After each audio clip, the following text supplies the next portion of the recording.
Welcome to Comfort Book number 2.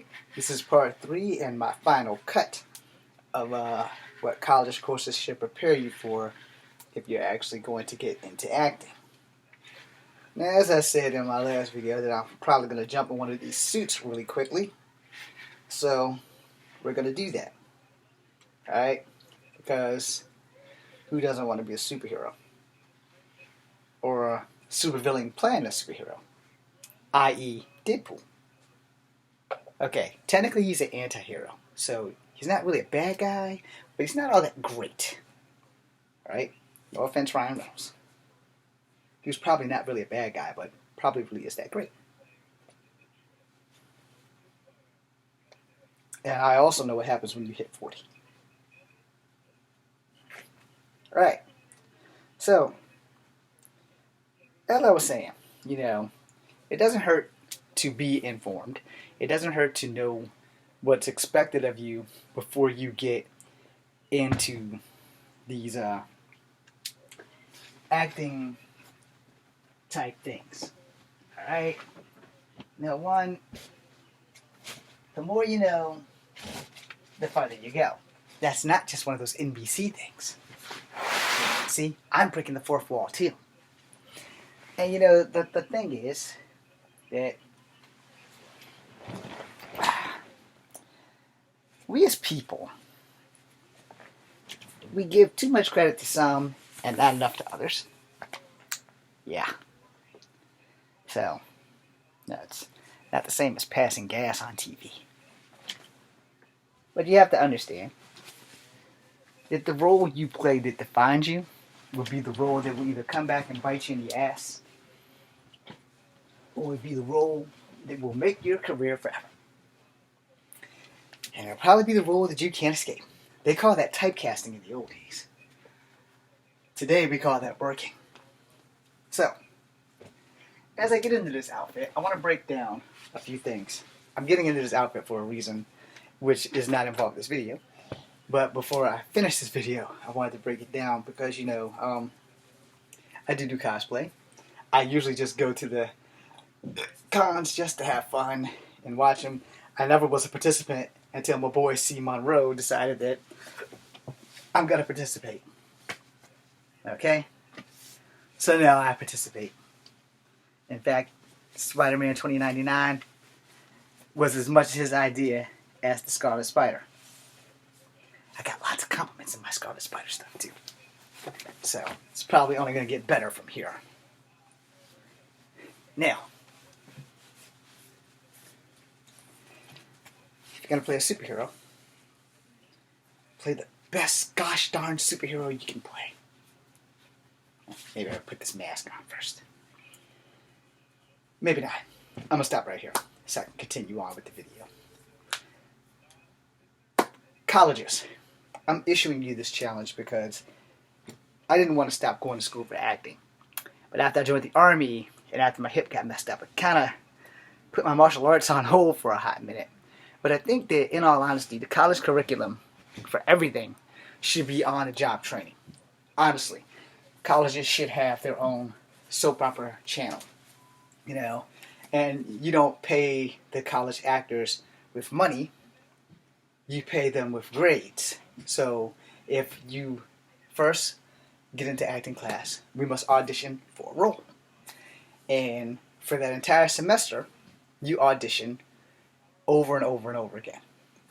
Your second semester, because this should be a 4-semester course, and you have to sign up for all 4 semesters, come hell or high water, you should be able to audition for the role.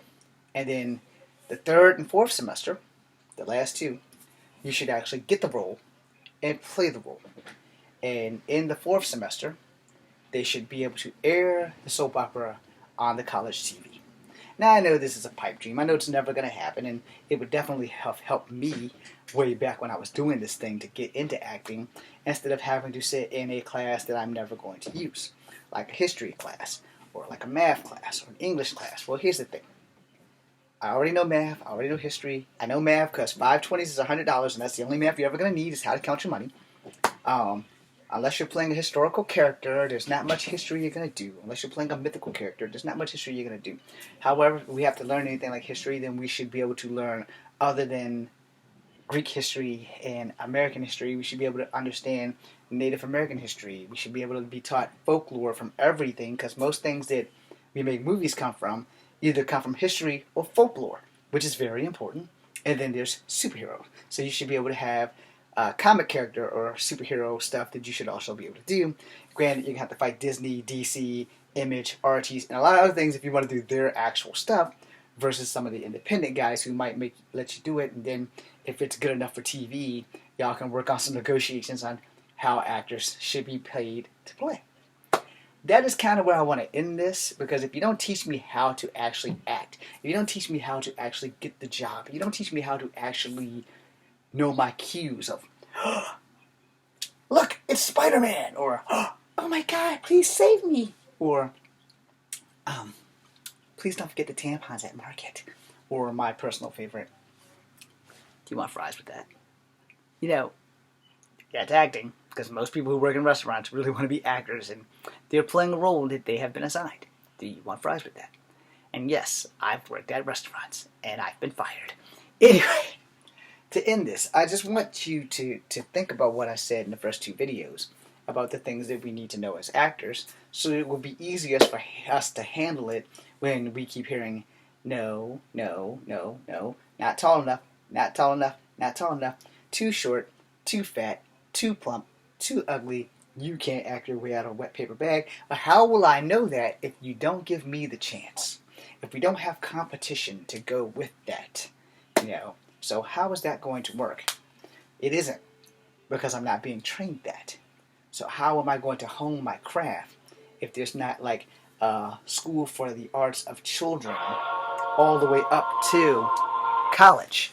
Because, the arts are very, very rare in school now. You're lucky if you get a music class in school. You're lucky if there is an acting class or a band, because schools are thinking that those aren't relevant things. But they are. And so colleges and schools alone should have school specialties. If you come to high school, so let's say you've done everything from kindergarten to the 8th grade. And so by the 9th grade, you pretty much know what you want to do when you get out of high school. High school should offer you trade in the things that you want to do and have classes to teach you that. Same thing with college. So when I come to college to take an acting class, I shouldn't have to sit through everything that I've done in high school for you to decide if I'm going to be an actor. But if I can't hone in my skill, if I can't make me be from Joe Blosmo to John Malkovich or somewhere in the middle, then why am I going to school? To get a piece of paper that's not going to guarantee me that I can walk in that door and say, I want to play Shakespeare. And not only do I want to play Shakespeare, I want to do Hamlet. No, I want to do Macbeth. No, I want to do Oberon and A Midsummer's Night's Dream. I'm going for all the lead roles. But I don't have the confidence to go for lead roles because no one's giving me a chance. I don't have the confidence to go for lead roles because I have the wrong skin tone. I don't have the confidence to go for lead roles because somewhere along the line, someone's writing these stories, but they're not writing them for people who look like me. So, but if we have a school that's going to teach us acting and give us a piece of paper that's going to open up a door so that I can actually go in, hand them my resume, and I'm not a SAG actor, and I don't have to bust my wallet to try to be a SAG actor, but I can get in there and give them my degree in acting, and they say, let's see what you got. I want you to be Spider-Man. Which one? It's like, what, there's more than one Spider-Man? Yeah, you got Ben Reilly, the clone, you got Spider-Man, the original, you got Miguel O'Hara, and then you got all these other dimensional Spider-Man. Which one do you want me to be? I want you to be Miguel O'Hara. Okay, but you should know, Miguel O'Hara is the only Spider-Man who can't stick to walls without using his claws on his hands and feet, and he doesn't have a spider sense. Everything else he has pretty much is equivalent to Spider-Man. He has the strength, but it's not super duper strong, but he still has it. His webs are organic, so they come out of his body and they spin, so that's not bad. But other than that, he's a geneticist, so he's pretty smart, so he can think his way out of a wet paper bag, and he's quick on his feet. He's not a martial artist, but he knows how to fight. And unlike Spider-Man, who has his magical ability to stick to walls, Again, Miguel O'Hara doesn't have that. But he has things, and he has fangs, and he can bite through the suit and bite through you and poison you and put you out, which the OG Spidey doesn't have. So I guess give him a spider sense so I can poison you and scratch you without tearing up my suit. It's a pretty good bonus, but it kind of sucks at the same time. That being said, this is Kung Fu Epic number 2. Be seeing you.